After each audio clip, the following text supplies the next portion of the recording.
আজকে শুক্রবার, পবিত্র জুম্মার দিন। তো আজকে মসজিদে আসলাম, এসে মসজিদটা একটু পরিষ্কার করলাম। কিছু ময়লা ছিল, আমি আর আরেকজন সহকর্মীকে নিয়ে মসজিদের কিছু ময়লা পরিষ্কার করলাম। সেই ময়লা, এখানে অনেক ময়লা ছিল, এগুলি ঝাড়ু দিয়ে সুন্দর করে ময়লাগুলিকে আমরা এদিক দিয়ে ফেলে দিচ্ছি আর কি।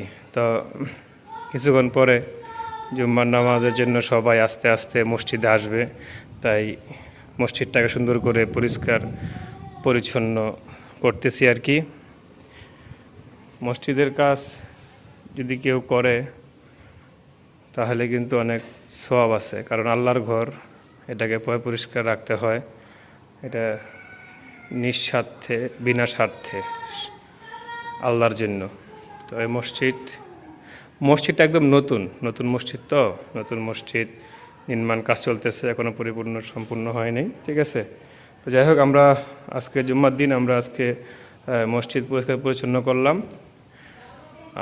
ইনশাআল্লাহ আপনারা সবাই জুম্মার নামাজ পড়বেন, শুক্রবারের নামাজটা অবশ্যই আপনারা পড়বেন।